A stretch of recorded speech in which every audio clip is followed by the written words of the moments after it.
If you own a condo or a townhome, you have a homeowners association, God bless you. But there are 3 things that just totally threw me off about HOAs, and now I can't stand it. Now, HOAs are extremely important, don't get me wrong. They help to maintain the common area. They help to, maybe in some cases, cover the outside of the building, maybe the roof, maybe the siding, depending on the community.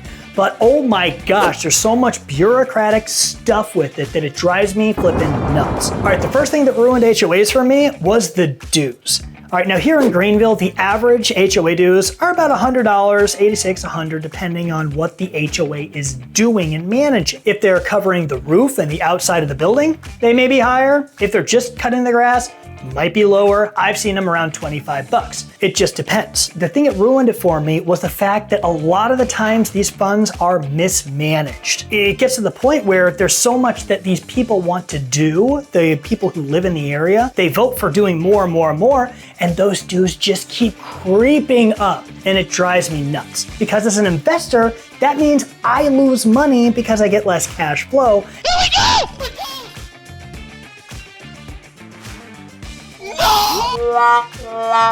As a homeowner, that means that I'm going to be stretched to make my payments, because if you don't make your HOA due payment, they can foreclose on you. I've seen it, not fun. The second thing that ruined HOAs for me was the assessments. Oh my God. Some HOAs don't do this, but what happens when you have an HOA that doesn't know how to manage money or runs out of money because people keep voting to do more crap? What happens is, like say the roofs go bad, and the HOA covers the roof. Well, what they do is they all vote to do an assessment, which means they're gonna take the entire cost of the roof repair or repaving the entire parking lot, and they're gonna divide it by the number of people who are members of the HOA.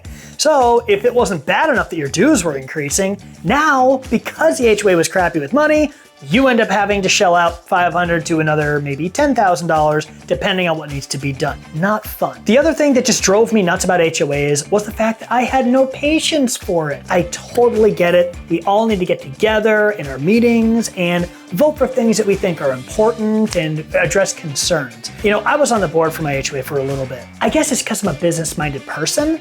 It just is tough to have to sit down and talk to people who just want to make their property more beautiful. And I completely understand that. But when it comes down to it, and I'm beating a dead horse here, but the dues and the assessments add up over time, and I have no patience for them to continue increasing. So that is why I am just completely disenchanted with HOAs. Obviously, I still own properties in those areas, and we still buy them actively. But hey, I hope this video helped you and helped you understand kind of my mindset when it comes to them. So if you like this video, like, subscribe, and go ahead and share it with a buddy of yours, because this is something that everybody needs to know about HOAs.